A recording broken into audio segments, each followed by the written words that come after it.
Sianipar, dan yang terakhir Muhammad Fauzan Al-Faris. Di lembar pertama ini, sebentar maaf. Di lembar pertama. Jadi di lembar pertama ini merupakan cover, di mana di cover ini yang pertama terdapat judul dari karya tulis ilmiah kami, yaitu pentingnya pendidikan karakter bagi para generasi muda. Selanjutnya ada logo Universitas Negeri Jakarta.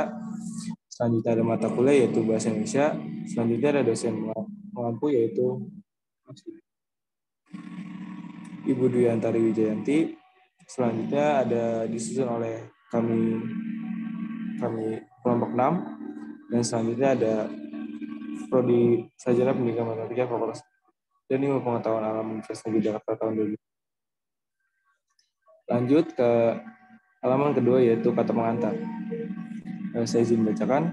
Bersyukur kepada Allah Subhanahu wa taala yang telah memberikan penulis kemudahan untuk dapat menyelesaikan karya tulis ilmiah yang berjudul Pentingnya Pendidikan Karakter bagi para generasi muda.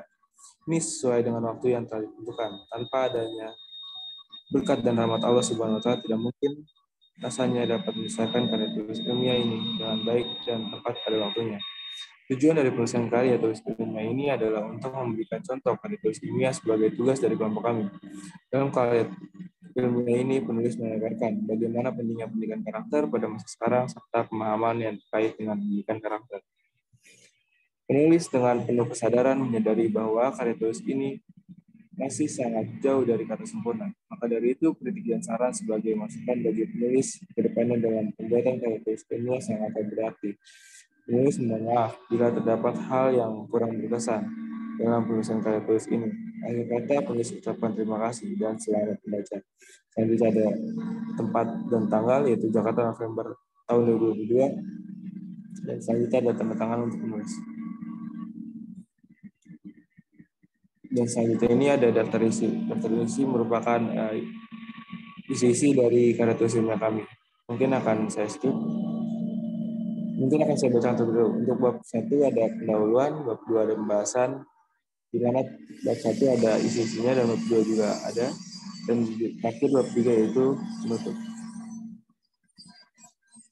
Dan mungkin lanjut ke halaman 4. Di halaman 4 akan dijelaskan oleh teman rekan saya. Terima kasih.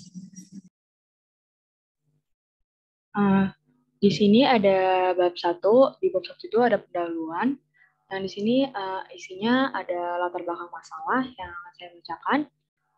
Seiring dengan berjalannya waktu, Indonesia semakin banyak permasalahan yang harus ditangani dan dihadapi. Permasalahan-permasalahan tersebut tentunya banyak yang tidak lepas dari persoalan karakter baik dalam kalangan orang dewasa maupun anak-anak. Pendidikan karakter seharusnya sudah ditanamkan sejak dini oleh para orang tua.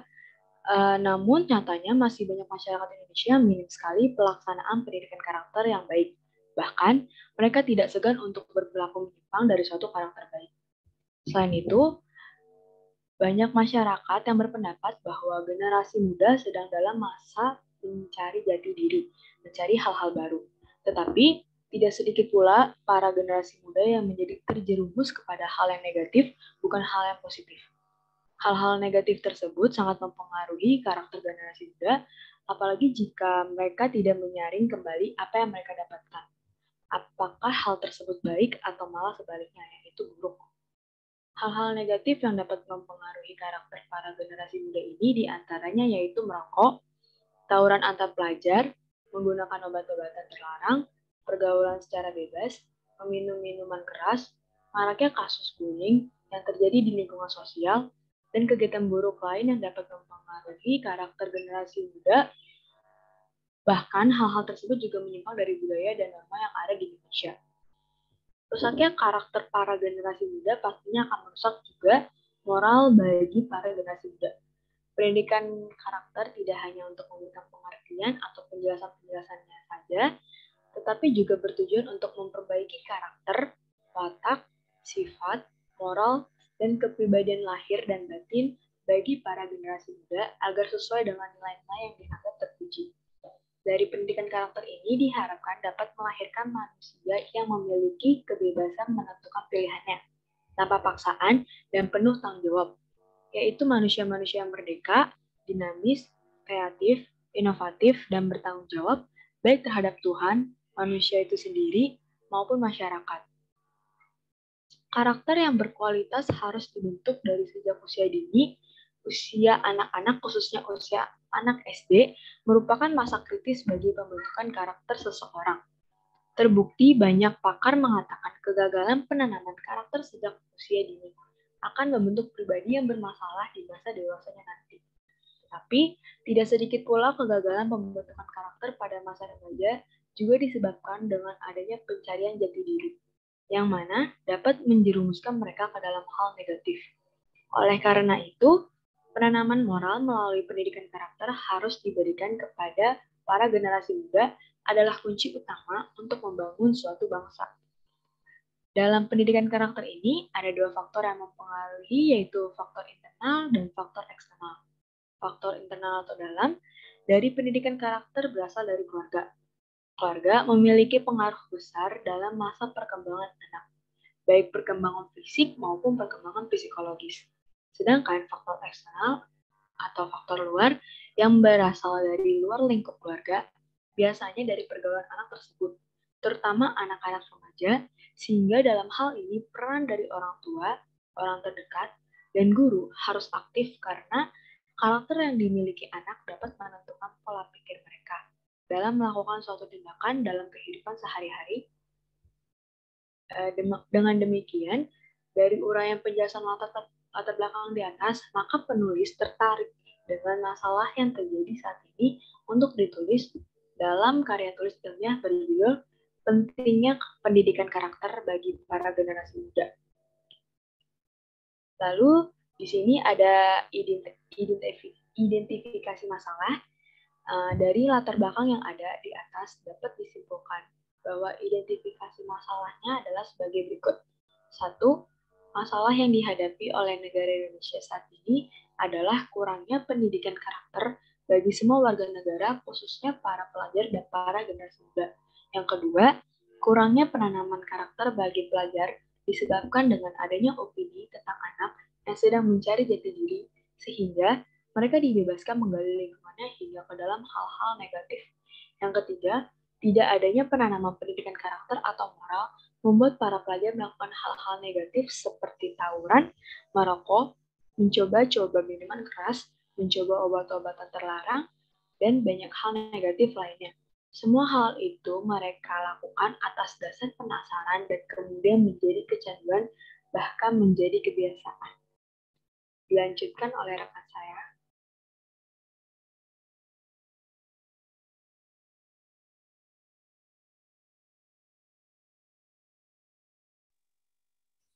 Ada beberapa batasan. Yang C ada pembatasan masalah. Ada beberapa batasan masalah dalam penulisan ini, yaitu sebagai berikut. Yang pertama, ruang lingkup yang diambil adalah tentang pendidikan karakter bagi para pelajar terkhusus generasi muda. Yang kedua, penulisan ini dibatasi hanya untuk mengetahui pengertian karakter, pengertian pendidikan karakter, tujuan pendidikan karakter, yang ada moral knowing, moral feeling, dan moral action. Alasan diperlukannya pendidikan karakter, pendekatan komprehensif dan holistik, strategi pelaksanaan pendidikan karakter, nilai dan deskripsi nilai pendidikan karakter, penilaian hasil belajar, pengertian generasi muda, dan penanaman pendidikan karakter pada generasi muda. Selanjutnya akan dijelaskan oleh rekan saya. Selanjutnya mengenai perumusan masalah berdasarkan dari uraian latar belakang permasalahan di atas, maka permasalahan yang ada dalam penulisan ini adalah 1.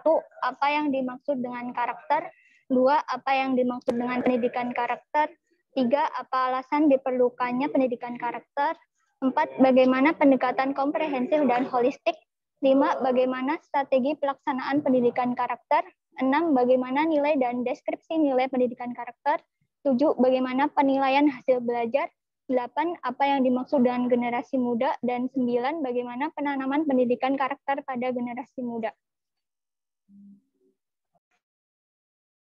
Berikutnya manfaat dari kami membuat karya tulis ilmiah dengan judul Pentingnya Pendidikan Karakter bagi para generasi muda ini adalah 1.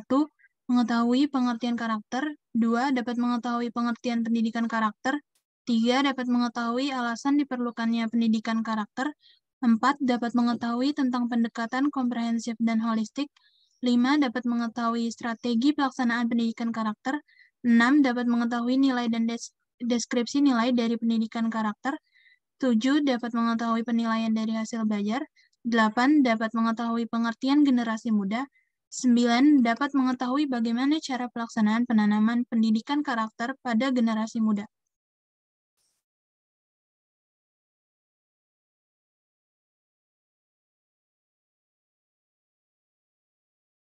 Yang selanjutnya di halaman 8 ada bab 2, yaitu pembahasan pengertian karakter.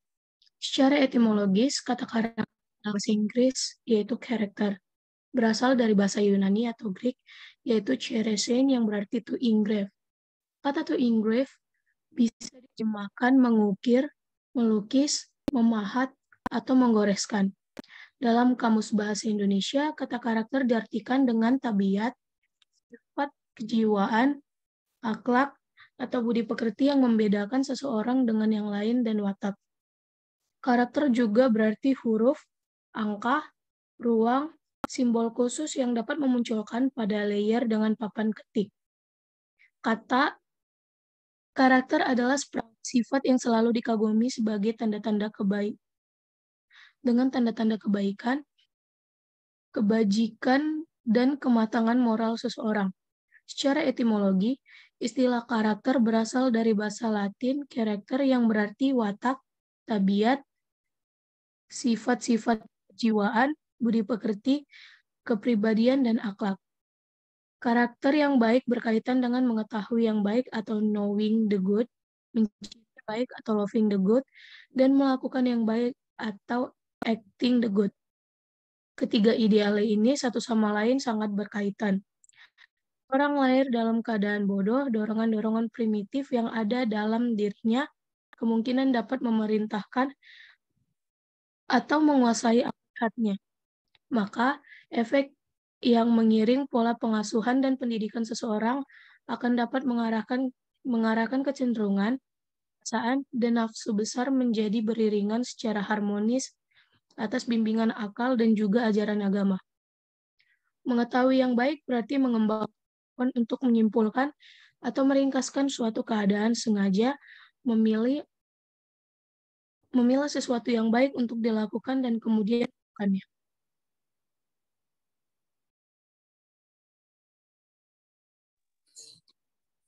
Yang B ada pengertian generasi muda. Generasi muda adalah generasi penerus pembangun bangsa, generasi yang cerdas, berani, kritis, peduli, optimis, dan tangguh untuk bersaing dengan generasi muda bangsa lain. Hal tersebut akan menjadi titik awal yang baik dalam melanjutkan pembangunan bangsa Indonesia ke depannya. Namun saat ini kita melihat terjadinya kemunduran dalam berbagai aspek kehidupan generasi muda, termasuk dalam hal pendidikan karakter. Generasi muda saat ini sangat mudah dipengaruhi oleh hal-hal yang menjerumus kepada hal negatif. Karena inilah pelaksanaan pendidikan karakter bagi para generasi muda sangat diperlukan. Sebab mereka sangat membutuhkan pembelajaran, pendidikan, serta dorongan dari hal-hal yang dapat mengubah karakter mereka menjadi lebih baik. Peran generasi muda pada masa sekarang sangat dibutuhkan karena memiliki fisik yang kuat, pengetahuan yang baru, inovatif, dan juga memiliki tingkat kreativitas yang tinggi. Tanpa adanya peran pemuda, sebuah bangsa akan sulit mengalami perubahan. Yang C ada pengertian pendidikan karakter. Secara historis, pendidikan karakter ini mulai berkembang di abad ke-18 untuk menciptakan ruang pendidikan yang diselaraskan dengan prinsip keagamaan. Masyarakat percaya pendidikan formal dan nilai-nilai teologis yang dikombinasikan akan menciptakan sumber daya manusia yang lebih berkualitas dan beradab. Menurut Thomas Licona, dalam bukunya yang berjudul Educating for Character, How Our School Can Teach Respect and Responsibility, pendidikan karakter adalah upaya secara sadar seseorang untuk mendidik orang lain dengan menginternalisasi nilai-nilai karakter sebagai elemen pencerahan bagi mereka. Jelaslah bahwa ketika itu kita menghendaki agar mereka mampu memahami nilai-nilai tersebut, memperhatikan secara lebih mendalam mengenai benarnya nilai-nilai itu, dan kemudian melakukan apa yang diyakininya itu. Sekalipun harus menghadapi tantangan dan tekanan baik dari luar maupun dari dalam dirinya, dengan kata lain, mereka harus memiliki kesadaran untuk memaksa diri melakukan nilai-nilai tersebut. Pengertian yang disampaikan Licona di atas memperlihatkan adanya proses perkembangan yang melibatkan pengetahuan atau moral knowing, perasaan atau moral feeling, dan tindakan atau moral action. Sekaligus juga memberikan dasar yang kuat untuk membangun pendidikan karakter yang komprehensif, dan holistik. Selanjutnya akan dijelaskan oleh rekan saya.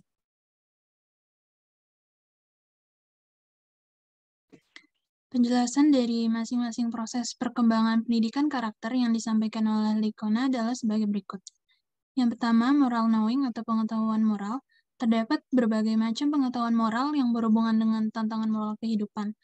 Berikut ini merupakan 6 hal yang menjadi landasan untuk mengetahui pengetahuan moral. A. Moral awareness atau kesadaran moral.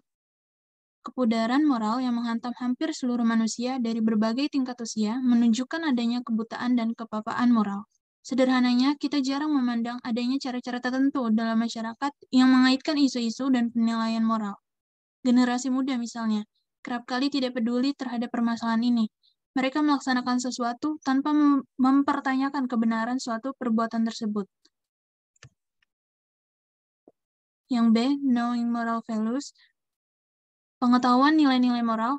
Terdapat beberapa sifat yang mencerminkan bahwa manusia memiliki nilai moral yang tinggi, misalnya rasa saling menghargai terhadap kebebasan maupun kehidupan orang lain, memiliki rasa adil, tanggung jawab, sopan santun, serta toleransi kepada seluruh manusia. Beberapa sifat tersebut merupakan warisan dari generasi masa lalu untuk kehidupan masa yang akan datang.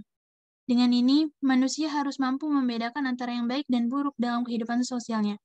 Mengetahui nilai moral berarti memahami juga bagaimana cara agar nilai yang bersangkutan dapat selalu diterapkan dalam berbagai macam situasi. C. Perspective taking atau memahami sudut pandang lain.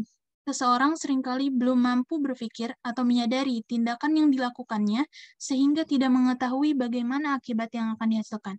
Untuk itu, perspective taking sangat diperlukan karena merupakan kemampuan untuk mengambil sudut pandang orang lain, melihat situasi sebagaimana adanya, membayangkan berpikir, bereaksi, maupun merasakan masalah yang ada.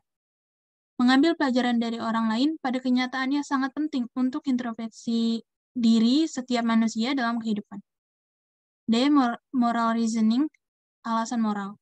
Moral reasoning melibatkan pemahaman mengenai perbuatan moral dan mengapa aspek moral tersebut sangat penting diterapkan oleh setiap manusia. E. Decision making atau pengambilan keputusan. Proses pemecahan masalah dapat dilalui dengan serangkaian langkah yang diambil oleh manusia untuk menentukan tindakannya. Pengambilan keputusan harus dilakukan dengan pola pikir yang objektif dan melalui identifikasi masalah. Pengambilan keputusan yang baik perlu diajarkan sejak dini supaya manusia mampu memilih pilihan dengan mengetahui akibat atau resiko dari pengambilan keputusan yang diambilnya. F. Self-knowledge atau mengetahui diri sendiri. Pengetahuan mengenai diri sendiri memberikan gambaran seseorang untuk mengetahui persepsi dirinya, apa permasalahan dan persoalan yang sedang dihadapi, maupun apa yang sedang dilakukan. Selain itu, seseorang juga dapat mengkompensasi kelemahan yang dimilikinya, sehingga dapat diatasi dengan mencatat peristiwa moral, bagaimana respon terhadap peristiwa moral tersebut, serta apakah respon tersebut benar untuk dilakukan. Untuk itu, menjadi seorang yang bermoral diperlukan kemampuan untuk mengetahui perilaku dirinya sendiri dan mengevaluasi tindakan secara kritis.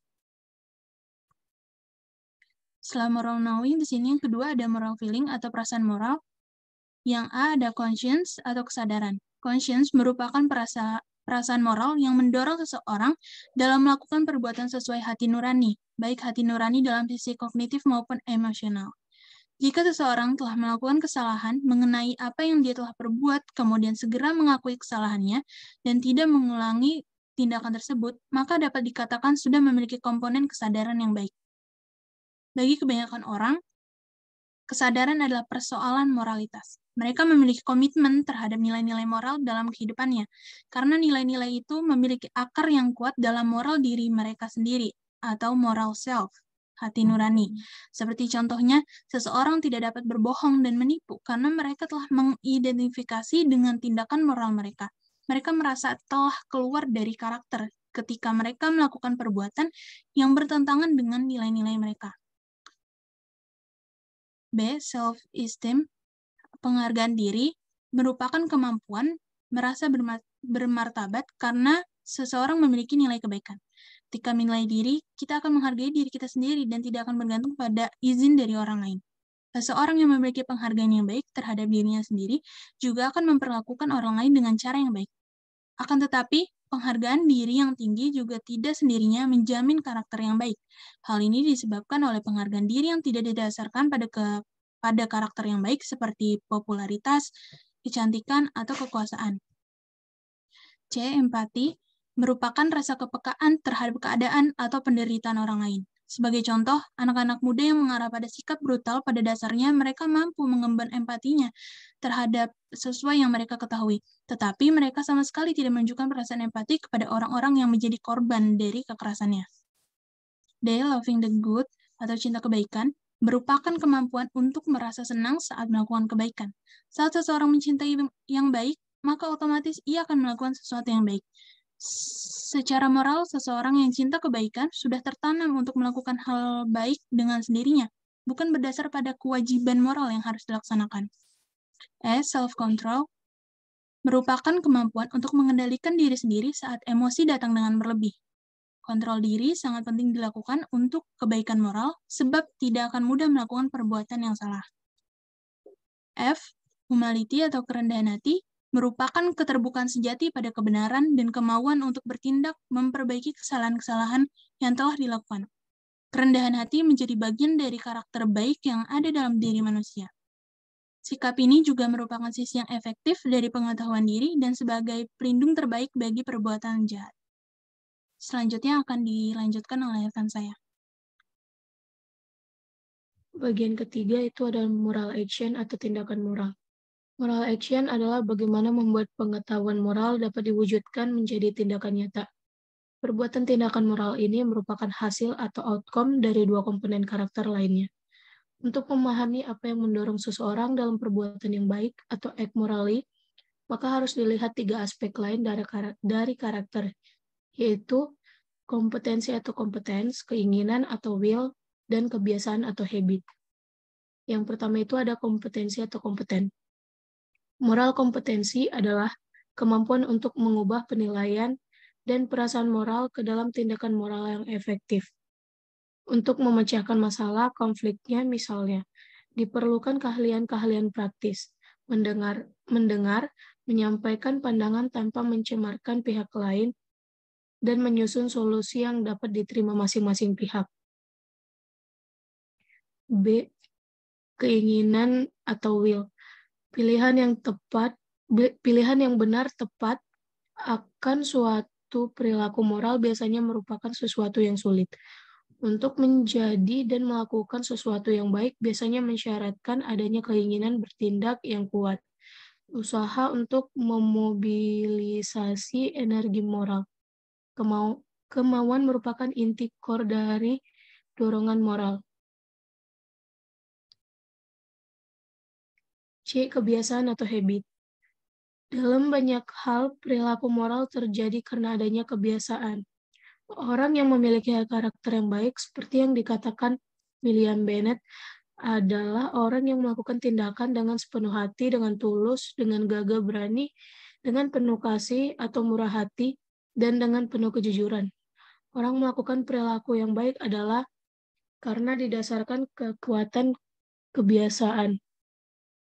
Karena alasan-alasan di atas sebagai bagian dari pendidikan moral, maka harus banyak kesempatan yang diberikan kepada siswa untuk mengembangkan kebiasaan baik dan memberikan praktik yang cukup untuk menjadi orang baik. Dengan demikian, memberikan kepada mereka pengalaman berkenan dengan perilaku jujur, sopan, dan adil. Yang dia ada alasan diperlukannya pendidikan karakter. Menurut Licona, terdapat 7 alasan mengapa pendidikan karakter itu harus diberikan. 7 alasan tersebut adalah sebagai berikut. Yang pertama, cara terbaik untuk memastikan bahwa anak atau siswa memiliki kepribadian yang baik dalam kehidupannya. Yang kedua, cara untuk meningkatkan hasil belajar anak atau siswa baik dalam akademik atau non-akademik. Yang ketiga, beberapa anak atau siswa tidak dapat mengembangkan karakter yang kuat di tempat lain. Yang keempat, mempersiapkan siswa atau anak untuk menghormati pihak atau orang lain dan mampu hidup dalam masyarakat yang majemuk. Yang kelima, penyimpangan berasal dari suatu akar masalah yang terkait dengan masalah sosial, moral, seperti hilangnya etika, ketidakjujuran, kekerasan, pelanggaran aktivitas seksual atau pelecehan seksual, dan rendahnya etika dalam belajar dan bekerja. Yang keenam, persiapan terbaik yang telah dilakukan untuk menyongsong perilaku di tempat kerja atau umum. Yang ketujuh, kegiatan belajar dan mengajar nilai-nilai budaya yang merupakan bagian dari kerja peradaban. Selanjutnya akan dijelaskan oleh rekan saya. Kemudian selanjutnya ada pendekatan komprehensif dan holistik. Pernyataan umum menyatakan bahwa pendidikan karakter dapat dilaksanakan dengan sebaik-baiknya melalui pendekatan komprehensif dan holistik, yaitu pendekatan yang mencakup dimensi kognitif, emosional, dan perilaku, serta melibatkan dalam integrasi pada semua aspek kehidupan sekolah.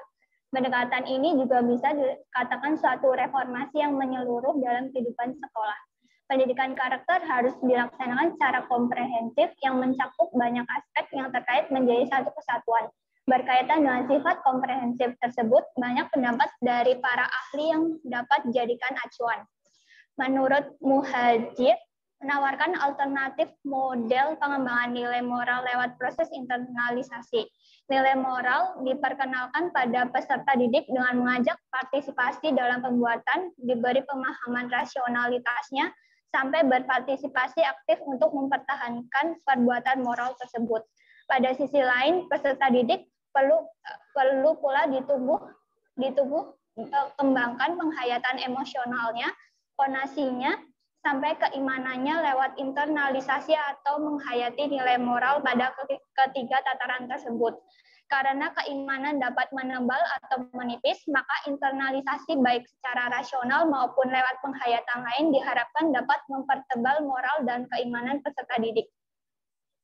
Kemudian menurut Suhdi mengatakan bahwa pendidikan karakter yang bertumpu pada strategi tunggal sudah tidak memadai untuk dapat menjadikan peserta didik memiliki moral yang baik.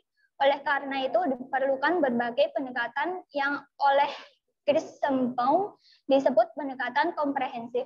Pendekatan komprehensif diharapkan dapat memberikan pemecahan masalah yang relatif lebih tuntas dibandingkan dengan pendekatan tunggal. Istilah komprehensif dalam pendidikan nilai mencakup berbagai aspek, yaitu isi, metode, proses, subjek, dan evaluasi. Pendidikan karakter harus bersifat holistik, terlebih lagi di Indonesia yang berpandangan hidup pada Pancasila. Pendidikan karakter holistik dapat diartikan sebagai upaya memperkenalkan nilai-nilai kehidupan yang dapat menjadikan para generasi muda menjadi manusia seutuhnya, a whole human being. Nilai-nilai kehidupan yang relevan adalah kesatuan sistem nilai yang bertitik tolak dari filsafat manusia yang memandang bahwa manusia adalah makhluk individual sosial, jasmaniah, rohaniah, makhluk otonom sekaligus makhluk Tuhan. Dengan pendekatan komprehensif dan holistik ini diharapkan setiap instansi sekolah untuk mempersiapkan para guru, karyawan, petugas parkir atau kebersihan sekalipun, dan masyarakat secara bersama-sama punya kewajiban untuk membangun kultur sekolah dengan karakter yang baik agar dapat memberikan pengajaran karakter pada para pelajar, terutama para generasi muda. Karakter ini harus diperlihatkan oleh mereka ketika melakukan komunikasi dan interaksi dengan semua warga sekolah. Karakter ini harus mereka perlihatkan dalam bentuk tutur kata, pakaian, dan perilaku. Melalui pemodelan bersama ini diharapkan ada transmisi yang dapat membangun karakter para siswa dan warga sekolah secara keseluruhan. Dengan demikian, sekolah siap untuk melakukan penanaman pendidikan karakter pada para generasi muda agar tidak menyimpang kepada hal yang tidak baik. Selanjutnya akan dilanjutkan oleh rekan saya. Yang F ada nilai dan deskripsi nilai pendidikan karakter. Pendidikan budaya dan karakter bangsa Indonesia mengembangkan nilai-nilai yang secara khusus diidentifikasi dari 4 sumber, yaitu agama, Pancasila, budaya, dan tujuan pendidikan. Masyarakat Indonesia merupakan masyarakat yang beragama, yang artinya yang menjalani kehidupan individu, masyarakat, dan bangsa yang mana akan selalu didasari pada ajaran agama. Indonesia merupakan negara kesatuan republik yang ditegakkan oleh prinsip-prinsip dasar negara, yaitu Pancasila. Oleh karena itu, sudah semestinya bahwa Pancasila menjadi sumber nilai dalam kehidupan berbangsa dan bernegara. Posisi budaya dan tujuan pendidikan nasional yang di dalamnya telah dirumuskan kualitas yang harus dimiliki warga negara Indonesia sebagai sumber nilai juga tidak dapat diabaikan. Ada 18 nilai-nilai dalam pendidikan karakter beserta deskripsinya. Menurut Kementerian Pendidikan Nasional tahun 2013 adalah sebagai berikut. Yang pertama, religius, yaitu sikap dan perilaku yang patuh dalam melaksanakan ajaran agama dan kepercayaan yang dianutnya. Toleran terhadap pelaksanaan ibadah agama kepercayaan lain dan hidup rukun dengan pemeluk agama kepercayaan lain. Yang kedua, jujur. Perilaku yang didasarkan pada upaya menjadikan diri sendiri sebagai orang yang selalu dapat dipercaya dalam perkataan, tindakan, dan pekerjaan. Yang ketiga ada toleransi, yaitu sikap dan tindakan yang menghargai perbedaan agama, kepercayaan, suku, etnis, pendapat, sikap, dan tindakan orang lain yang berbeda dari dirinya. Yang keempat ada disiplin, tindakan yang menunjukkan perilaku tertib dan patuh pada berbagai ketentuan dan peraturan. Jadi dengan perilaku tertib ini dapat membangun karakter peserta didik dalam kehidupan nyata. Yang kelima, kerja keras, yaitu perilaku yang menunjukkan upaya sungguh-sungguh dalam mengatasi berbagai hambatan, belajar, dan tugas, serta menyelesaikan tugas dengan sebaik-baiknya. Yang keenam, kreatif, yaitu berpikir dan melakukan sesuatu untuk menghasilkan cara atau hasil baru dari sesuatu yang telah dimilikinya. Yang ketujuh, mandiri, yaitu sikap dan perilaku yang tidak mudah tergantung pada orang lain dan menyelesaikan tugas-tugas. Yang kedelapan, demokratis, yaitu cara berpikir, bersikap, dan bertindak yang menilai sama hak dan kewajiban dirinya dan orang lain. Yang kesembilan, rasa ingin tahu, yaitu sikap dan tindakan yang selalu berupaya untuk mengetahui lebih mendalam dan meluas dari sesuatu yang dipelajarinya, dilihat, dan didengar. Yang ke-10, semangat kebangsaan, yaitu cara berpikir, bertindak, dan berwawasan yang menempatkan kepentingan bangsa dan negara di atas kepentingan diri dan kelompok atau golongan. Yang ke-11, cinta tanah air, cara berpikir, bersikap, dan berbuat yang menunjukkan kesetiaan, kepedulian, dan penghargaan yang tinggi terhadap bahasa, lingkungan, fisik, sosial, budaya, ekonomi, dan politik bangsa. Yang ke-12, menghargai prestasi, yaitu sikap dan tindakan yang mendorong dirinya untuk menghasilkan sesuatu yang berguna bagi masyarakat dan mengakui serta menghormati keberhasilan orang lain. Yang ke-13, bersahabat atau komunikatif, yaitu tindakan yang memperlihatkan rasa senang bicara, bergaul, dan bekerja sama dengan orang lain. Yang ke-14, cinta damai, yaitu sikap, perkataan, dan tindakan yang menyebabkan orang lain merasa senang dan aman atas kehadiran dirinya. Yang ke-15, gemar membaca, yaitu kebiasaan menyediakan waktu untuk membaca berbagai bacaan yang memberikan kebajikan bagi dirinya. Yang ke-16, peduli lingkungan, yaitu sikap dan tindakan yang selalu berupaya mencegah kerusakan pada lingkungan alam di sekitarnya, dan mengembangkan upaya-upaya untuk memperbaiki kerusakan alam yang sudah terjadi. Yang ke-17, peduli sosial, yaitu sikap dan tindakan yang selalu ingin memberikan bantuan kepada orang lain dan masyarakat yang membutuhkan. Yang ke-18, tanggung jawab, yaitu sikap dan perilaku seseorang untuk melaksanakan tugas dan kewajibannya yang seharusnya dia lakukan terhadap diri sendiri, masyarakat, lingkungan, alam, sosial, dan budaya, negara, dan Tuhan Yang Maha Esa. 18 nilai-nilai karakter di atas dapat menjadi fokus guru untuk menanamkan dan mengembangkan nilai-nilai karakter pada setiap mata pelajaran yang ada di sekolah-sekolah di Indonesia.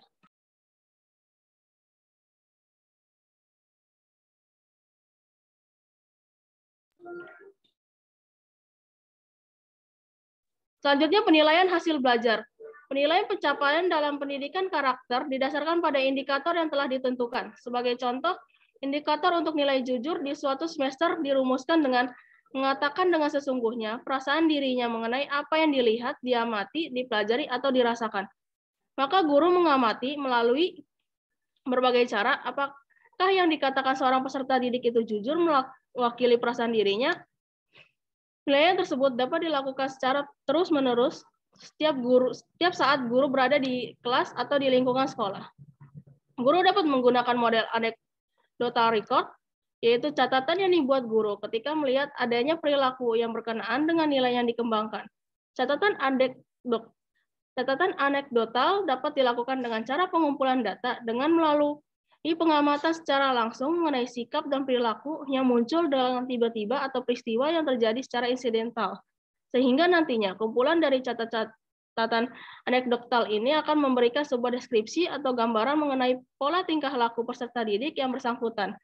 Selain itu, guru dapat pula memberikan tugas yang melibatkan suatu persoalan atau peristiwa yang memberikan kesempatan kepada peserta didik untuk menunjukkan nilai yang dimilikinya. Guru dapat memberikan kesimpulan atau pertimbangan tentang pencapaian suatu indikator atau bahkan suatu nilai dari hasil pengamatan, catatan anekdotal, tugas, laporan, dan sebagainya yang dapat dinyatakan dalam bentuk kualitatif sebagai berikut. Ini. Yang pertama, BT atau belum terlihat. Apabila para remaja belum memperlihatkan tanda-tanda awal perilaku yang dinyatakan dalam indikator. Yang kedua, MT atau mulai terlihat. Apabila para remaja sudah mulai memperlihatkan adanya tanda-tanda awal perilaku yang dinyatakan dalam indikator tetapi belum konsisten. Yang ketiga, MB atau mulai berkembang. Apabila remaja sudah memperlihatkan berbagai tanda perilaku yang dinyatakan dalam indikator dan mulai konsisten. Yang keempat, ada MK, adalah membudaya. Apabila para remaja terus-menerus memperlihatkan perilaku yang dinyatakan dalam indikator secara konsisten. Lanjutnya akan dibacakan oleh teman saya. Selanjutnya, strategi pelaksanaan pendidikan karakter pada generasi muda. Strategi pelaksanaan pendidikan karakter yang diterapkan pada para remaja dapat dilakukan melalui 4 cara, yaitu pembelajaran, keteladanan, penguatan, dan pembiasaan. Pendekatan yang strategis terhadap pelaksanaan ini melibatkan 3 komponen yang saling terkait satu sama lain, yaitu 1. Kampus, 2. Keluarga, 3. Masyarakat. Ketika komponen sekolah atau kampus penuhnya akan menerapkan dan melaksanakan nilai-nilai tertentu, maka setiap nilai yang akan ditanamkan atau dipraktikkan tersebut harus senantiasa disampaikan oleh para guru melalui pembelajaran langsung atau mengintegrasikannya ke dalam setiap mata pelajaran. Nilai-nilai prioritas tersebut selanjutnya harus juga dimodelkan atau diteladankan secara teratur dan berkesinambungan oleh semua warga sekolah. Sejak dari petugas parkir, petugas kebersihan, petugas keamanan, karyawan administrasi, guru, dan pimpinan sekolah. Nilai-nilai itu harus diperkuat oleh penataan lingkungan dan kegiatan-kegiatan di lingkungan sekolah. Penataan lingkungan di sini antara lain dengan menempatkan banner atau spanduk-spanduk yang mengarah dan memberikan dukungan bagi terbentuknya suasana kehidupan sekolah. Suasana yang berkarakter dan terpuji.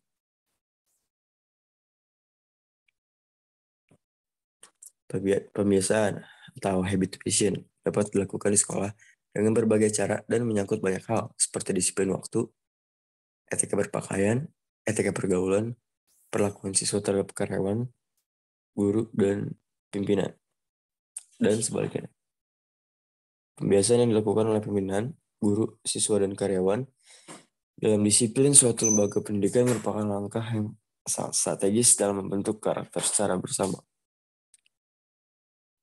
Para pelajar adalah generasi muda yang sangat didambakan oleh negara.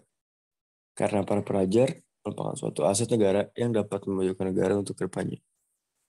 Dengan membangun karakter para pelajar menjadi lebih baik, diharapkan dapat membuat perubahan yang baik untuk bangsa dan negara. Maka dari itu, semua instansi sekolah, baik dari dasar sampai perguruan tinggi, sangat diperlukan strategi-strategi dari pelaksanaan pendidikan karakter di lingkungan pendidikan.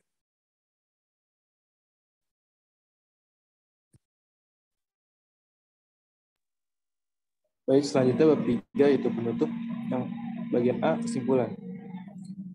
Jadi, karakter merupakan unsur pokok dalam diri manusia yang dengannya membentuk karakter psikologis seorang dan membuatnya berperilaku sesuai dengan dirinya dan nilai cocok dengan dirinya dalam kondisi yang berbeda-beda. Generasi muda adalah generasi penerus bangsa. Generasi yang baik akan menghasilkan bangsa yang baik pula. Perkembangan zaman yang sudah semakin maju ini akan mempengaruhi kehidupan penerus generasi, khususnya di negara Indonesia.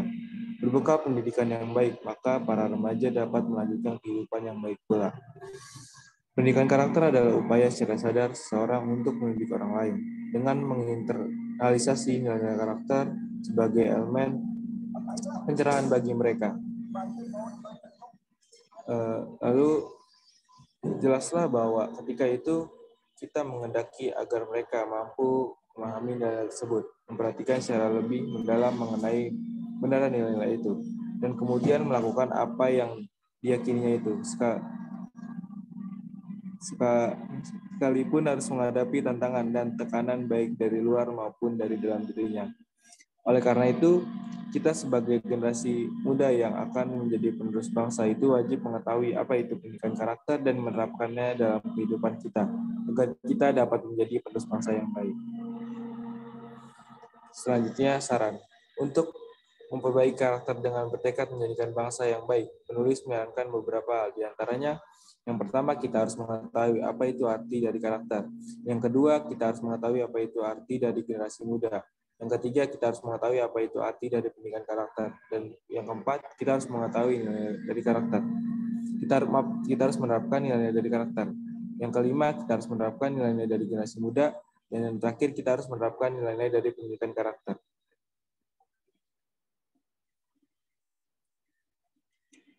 Baik, mungkin selanjutnya yaitu yang terakhir daftar pustaka.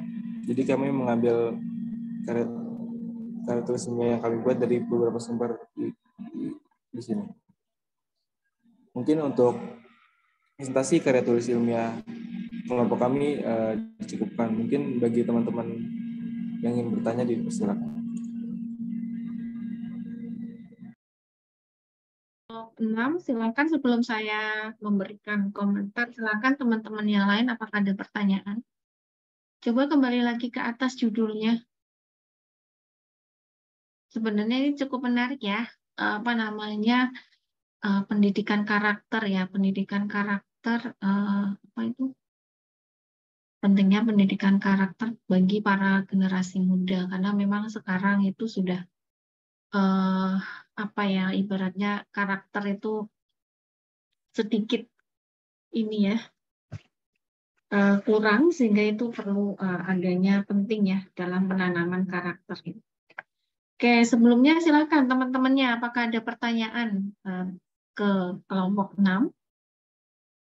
Banyak sebenarnya yang harus ditanyakan.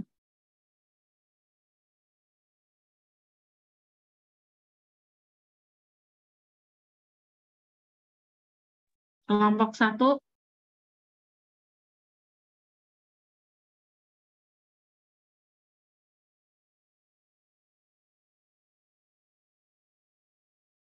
Nggak ada. Kelompok 2.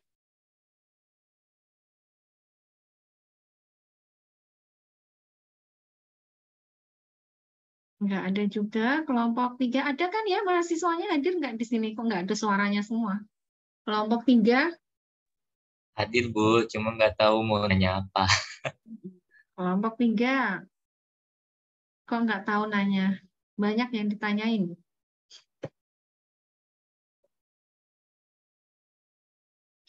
Kelompok 4.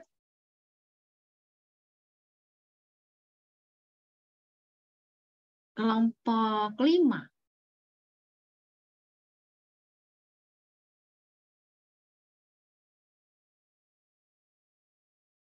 Nggak ada semua ya. Jadi kalau misalnya ada semacam ini, jadi tolong di apa namanya, dicermati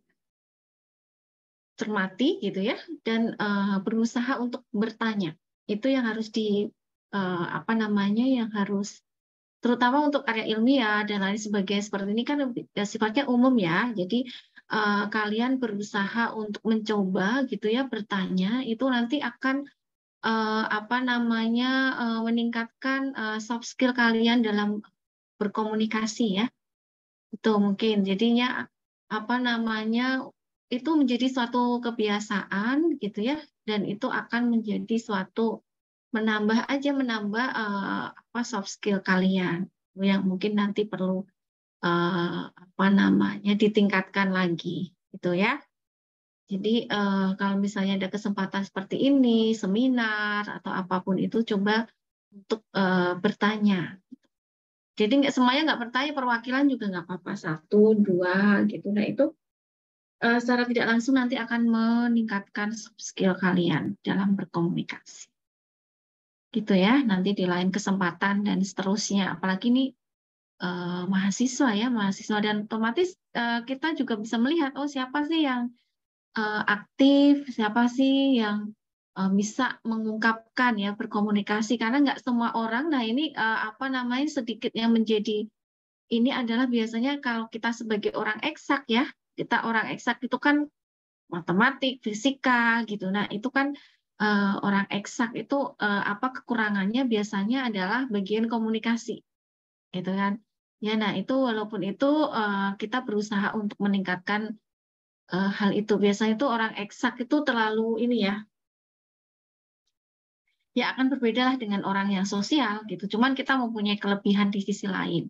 Cuman kalau kita bisa melengkapi itu apa namanya seimbang itu akan lebih baik gitu ya. Oke, kita lihat kelompok 6. Di sini judulnya adalah pentingnya pendidikan karakter bagi para generasi muda gitu ya. Ke bawah lagi. Ini sebagai contoh ya teman-teman yang lain, nanti tugasnya teman-teman yang lain bisa garis besar seperti ini gitu ya, tapi kelompok ini juga nanti masih ada kekurangannya, jadi nanti tolong diperbaiki kembali ya. Yang pertama mungkin yang bagian bawah ya prodi sarjana, nah program studi itu jangan disingkat prodi, jadi program studi pendidikan matematika, fakultas matematika dan ilmu pengetahuan alam. Nah itu fontnya juga harus disesuaikan tampilannya. Alamnya itu kalau bisa ya sejajar gitu ya. Universitas Negeri Jakarta. Jadi program studi pendidikan matematika. Atau mungkin karena ini gabungan ada yang kelompok dari fisika nggak? Nggak ada, kebetulan nggak ada. Oke. Terus ke bawah lagi. Nah, di sini kata pengantar. Oke, terus lanjut. Oke, penomorannya begitu ya. Jadi Romawi 2, Romawi 3 gitu. Oke, bab 1. Oke, terus lanjut. Nah, dalam pendahuluan di sini penomorannya itu kalau di awal bab itu ada di bawah bagian tengah. Ya, bawah bagian tengah, nanti selanjutnya itu baru sisi kanan atas. Begitu awal bab seperti itu lagi. Bab 2 apa? Tengah bawah. Gitu ya. Oke, terus di sini latar belakang ya apa namanya dalam penggunaan bahasa. Misalnya kata sambung, kata hubung itu jangan di awal paragraf. Ya, misalnya di sini seiring dengan itu enggak ya. Selain itu, karena itu jangan di awal paragraf. Kemudian di dalam penulisan paragraf itu menjoroknya itu 5 ketukan. Misalnya ya, seiring itu jadi ini kan 5 ketukan. Sama juga bagian paragraf yang lain. Jadi enggak terlalu menjorok ke kiri, nggak terlalu menjorok yang ke kanan, jadi standarnya itu 5 ketukan. Oke, ke bawah lagi. Jadi kalau ditanya yang menjadi latar belakang itu apa sih? Apa namanya? Kalian menulis karya tulis ilmiah ini. Bisa diceritakan? Kelompok 6. Diceritakan isi latar belakangnya, Bu. Ya, diungkapkan kembali. Tadi kan membaca dari apa namanya laporannya ya. Kalau misalnya ditanya apa sih yang melatar belakangi gitu kalian membuat karya tulis ilmiah ini? Apakah ada masalah dengan generasi muda saat ini? Gitu kan ya? Iya. Boleh izin menjawab, Bu? Latar belakang dari masalah yang kami ambil itu garis besarnya karena saya lihat zaman sekarang kan makin banyak yang karakternya tuh berkurang dari kesopanan, terus kayak makanya mendorong kami untuk membuat suatu karya ilmiah yang mendasari karena pendidikan karakter di Indonesia ini sudah menurun dan berkurang dan lebih banyak kayak lebih ke barat gitu, Bu. Jadi kayak kesopanan yang berkurang, terus kayak dalam cara berkomunikasi juga berkurang. Ini sudah disampaikan hal tersebut ya, kalau cara berkomunikasi kurang. Itu belum. Nah, ya kan? Jadi yang melatar belakangi itu karena di sini judulnya ya, pentingnya pendidikan karakter bagi generasi muda. Yang melatar belakangi itu adalah berarti generasi muda yang sekarang tuh seperti apa gitu kan ya, yang menjadi masalah.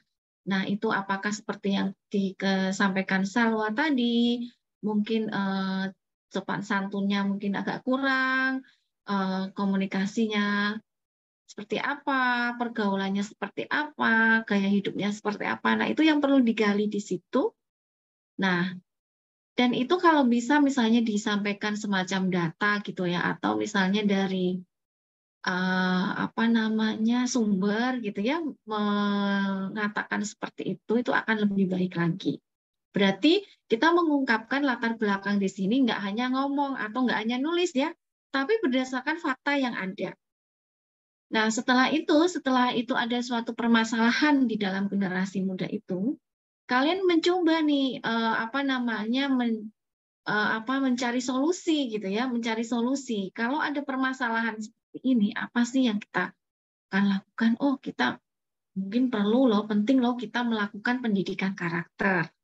Nah, itu jadi ada hubungannya. Jadi bercerita dulu generasi muda seperti apa, faktanya seperti apa, kalau ada data lebih baik, baru kemudian kalau mau memunculkan solusi gitu ya. Solusi bahwa oh ternyata itu ada pengaruhnya dengan pendidikan karakter. Sehingga penting adanya pendidikan karakter di sini. Kalian baru menggali juga. Misalnya ada jurnal atau apa yang mengaitkan antara pendidikan karakter dengan itu tadi. Oh ya, generasi muda tadi. Itu Baik, isi dari latar belakang. Dan semuanya ya, nanti kalau teman-teman yang lain membuat karya tulis ilmiah seperti itu di dalam menulis latar belakang. Jadi kita mencari tahu dulu apa sih yang melatar belakangi karya tulis kita dan apa sih solusinya gitu ya. Oke, terus ke bawah lagi. Oke. Nah, terus identifikasi masalah. Kalian pernah tahu ya identifikasi masalah, analisis masalah. Pernah membaca ya? Apa sih bedanya identifikasi masalah dengan analisis masalah? Ada mungkin yang bisa menyampaikan?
Ya, yang sudah. Jadi identifikasi masalah itu apa? Identifikasi masalah itu kan kita mencari tahu ya, mengidentifikasi masalah-masalah yang ada di latar belakang. Ya, nanti dibedakan. Kalau analisis masalah adalah menganalisis kenapa masalah itu bisa terjadi. Gitu ya. Nah, masalah identifikasi masalah di sini adalah misalnya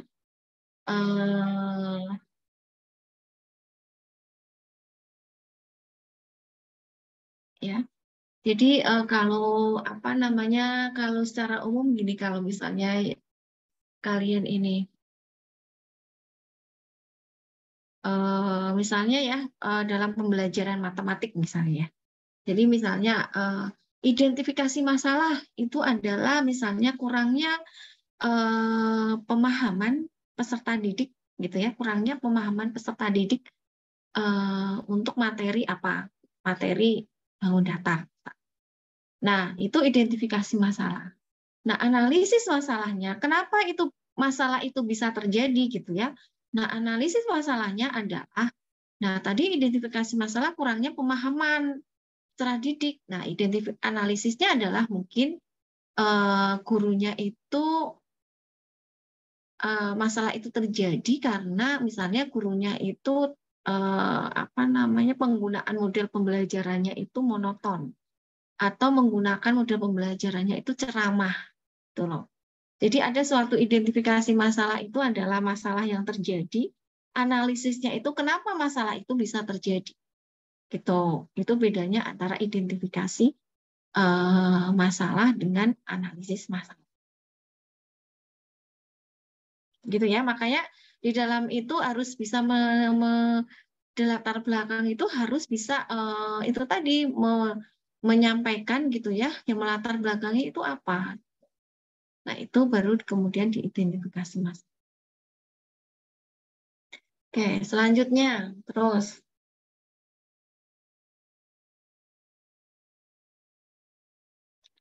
Oke, pembatasan masalah berarti di sini adalah pelajar, khususnya generasi muda. Oke.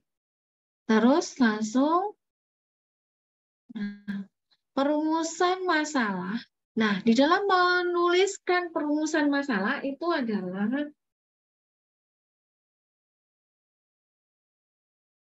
ya, sebenarnya nggak banyak pertanyaan ya, nggak banyak pertanyaan.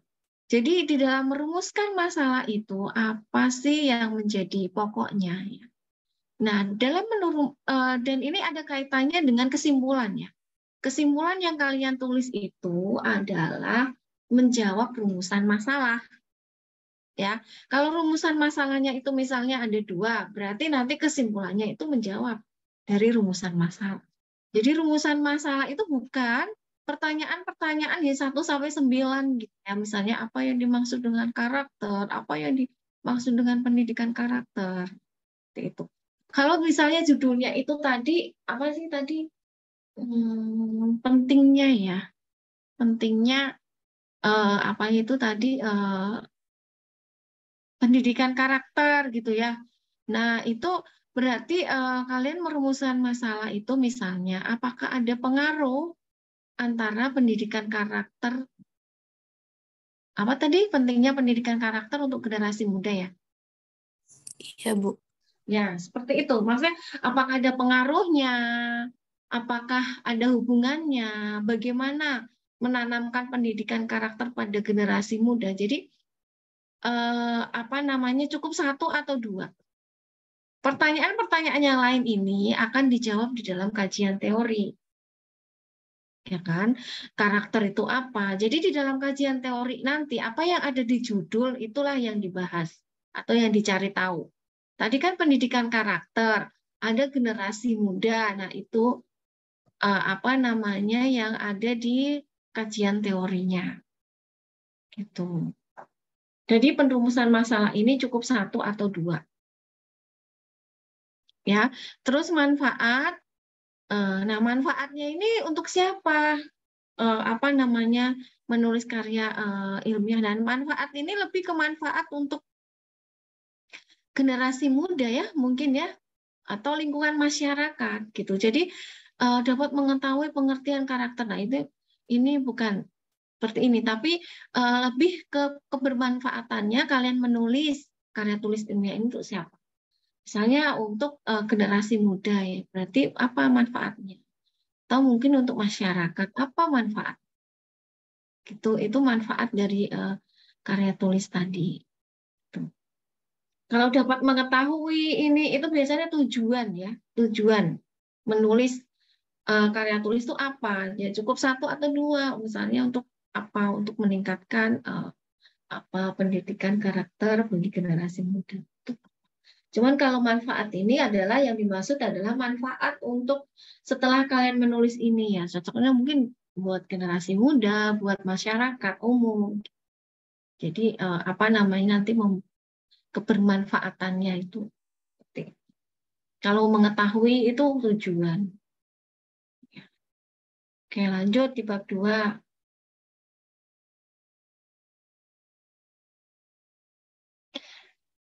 Nah, ini bab 2 itu langsung pembahasan sama ya nanti penomorannya. Nah, di bab 2 itu nanti ada kajian teori namanya. Baru bab 3 itu pembahasan. Ya.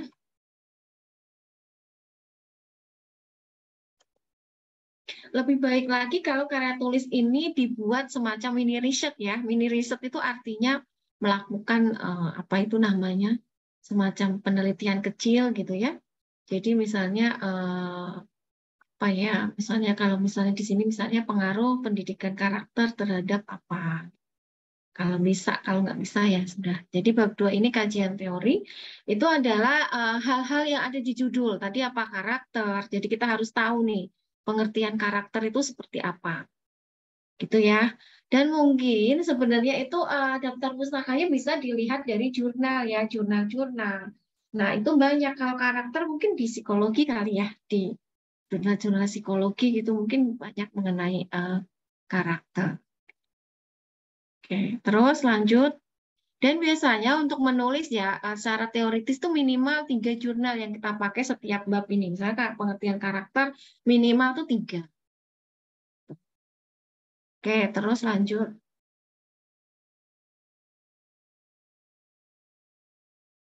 Nah, sama generasi muda. Nah, yang dimaksud generasi muda itu apa? Mungkin apa namanya teori-teorinya juga ada nggak ini? Kalau belum berarti ditambahkan ya yang dimaksud dengan generasi muda itu apa? Seperti apa gitu. Oke, terus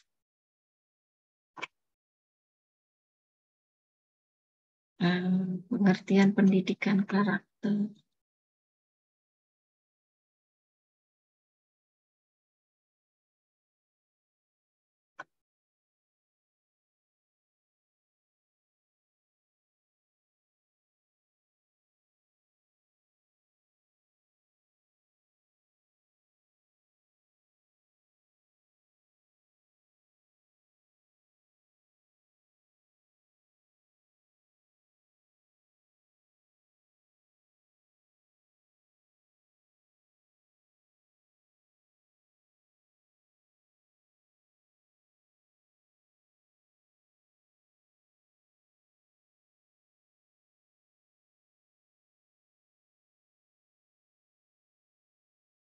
Ya, terus lanjut ke bawah lagi.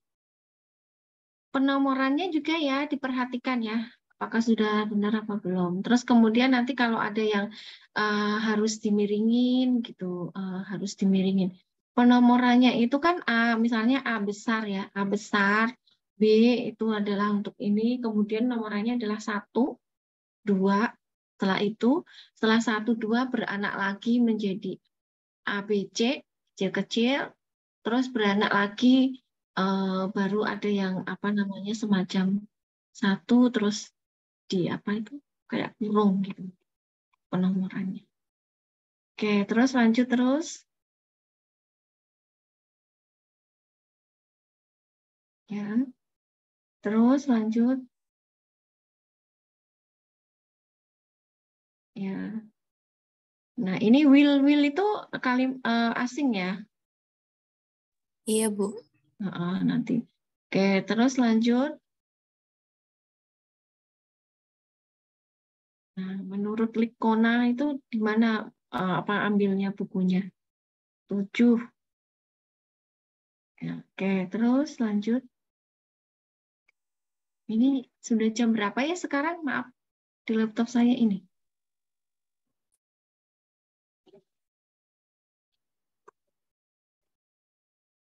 Jam berapa, Gracia? Saya jam 9 karena ada ini. Kenapa, Ibu? Sekarang pukul berapa? 9.23, Bu. Oh, gitu. Oke, terus saya ada rapat. Oke, terus langsung ke bawah, Mbak. Ya. Terus bab 3 apa isinya? Penutup aja, Bu. Oh, penutup. Jadi bab 3 itu adalah pembahasan ya. Kalau misalnya kalian melakukan mini riset, bab 3 itu adalah metodologi apa sih namanya? Sebaiknya sih melakukan mini riset ya seperti metodologi. Kemudian bab 4 itu hasil pembahasan, kesimpulan dan saran. ya project-nya ya. Nanti kelompok ini sudah berusaha menulis itu sudah baik. Nanti direvisi kembali ya. Direvisi kembali. Jadi bab 3 hasil pembahasan, baru bab 4 adalah penutup.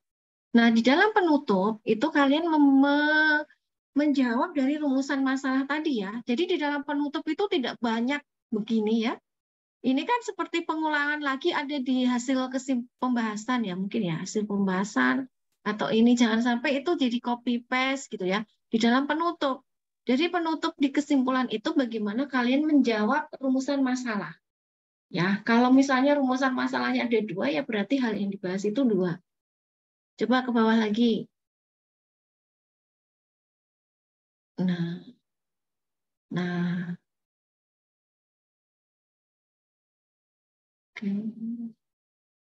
Nah, saran itu berarti apa namanya lebih kita harus mengetahui apa itu. Nah, itu saran. Nah, saran itu apa sih?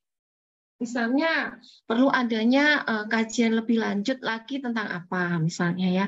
Terus itu adalah saran. Saran apa sih yang diberikan setelah kamu menulis karya tulis ini gitu loh. Saran apa? Apakah perlu adanya apa itu namanya tindak lanjut? Apakah perlu adanya apa lanjutan dari karya tulis yang kamu buat? Itu adalah saran ya. Terus terakhir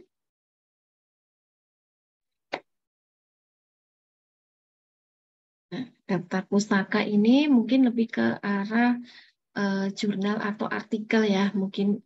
Jadi itu bisa dimasukkan ke daftar pustaka. Gitu. Iya. Oke, terima kasih kelompok 6 ya.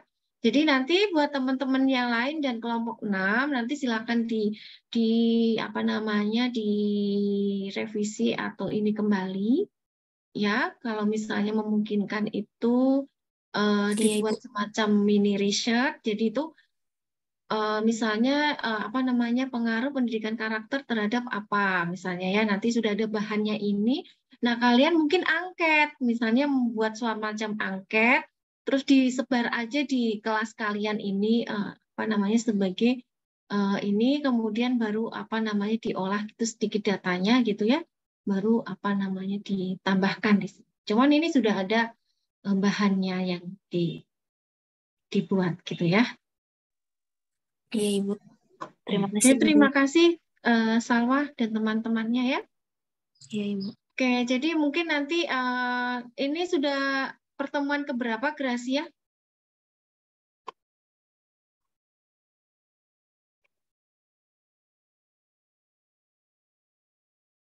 Pertemuan ke-13, Bu. 13 ya. Jadi nanti masih ada 2 pertemuan lagi.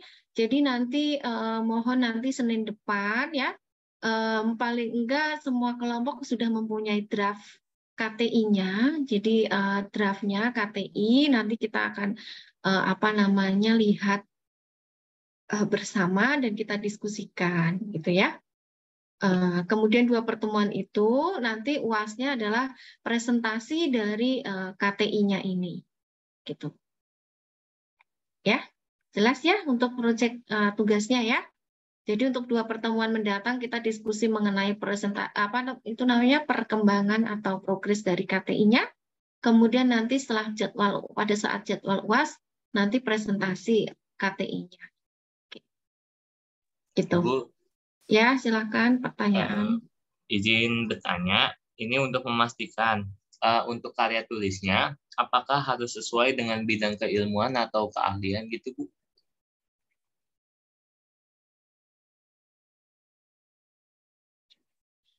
Ya, ya mungkin lebih baik sesuai dengan bidang keahlian. Dalam artian ya nggak terlalu lingkupnya kecil gitu. Harus matematik, harus fisika, harus ini. Paling nggak misalnya lingkup pendidikan. Itulah ya. Lingkupnya nah itu mau ambil yang bagian mana gitu. Ya. Pendidikan ya pokoknya ada kaitannya dengan pendidikan aja.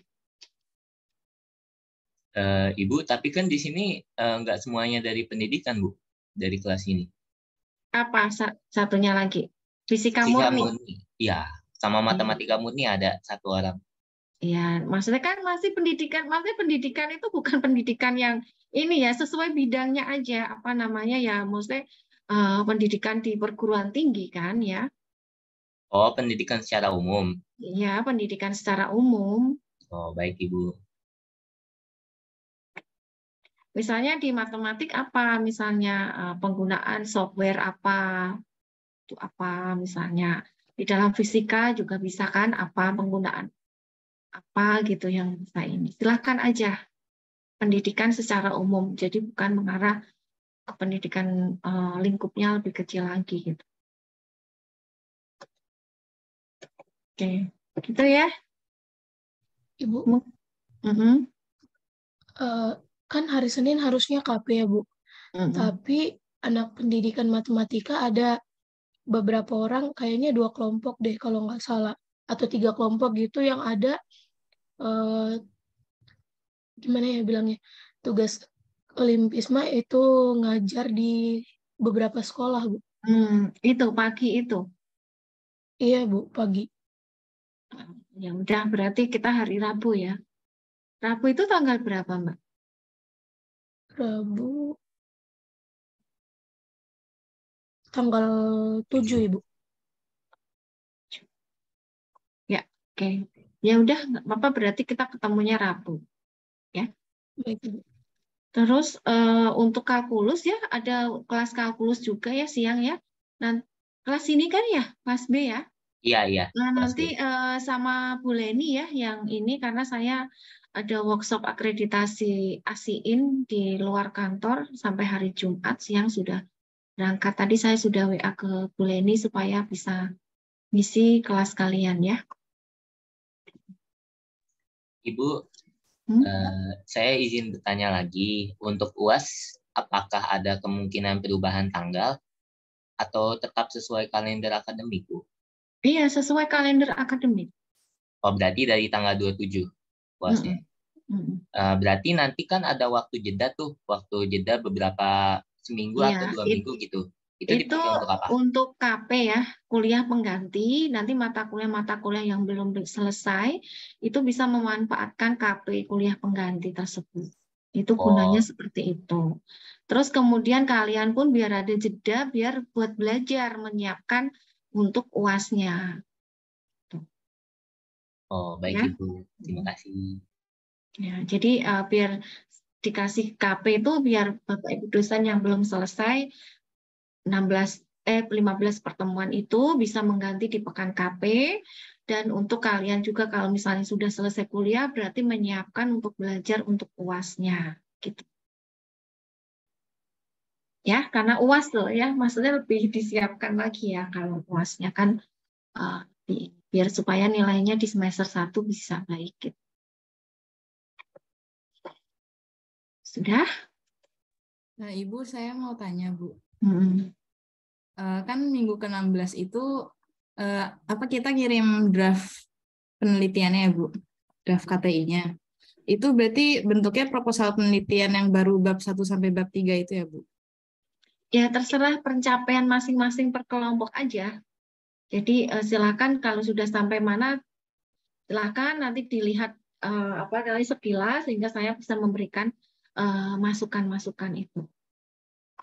Jadi setelah ini mungkin kalian bisa diskusi per kelompok ya, menentukan apa sih yang akan kita tulis atau apa sih yang ini. Jadi bisa kalian diskusi masing-masing kelompoknya tadi. Oh iya, Bu. Terima kasih, Bu. Ya, oke. Ada lagi?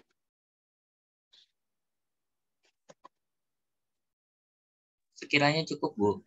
Oke, kalau cukup berarti saya cukupkan sekian untuk pertemuan hari ini ya, teman-teman ya. Nanti kita ketemu lagi di Rabu depan karena Senin kalian ada tugas ya. Oke, terima kasih semuanya. Mudah-mudahan semuanya selalu sehat-sehat dan semangat untuk menyiapkan UAS-nya ya. Assalamualaikum warahmatullahi wabarakatuh.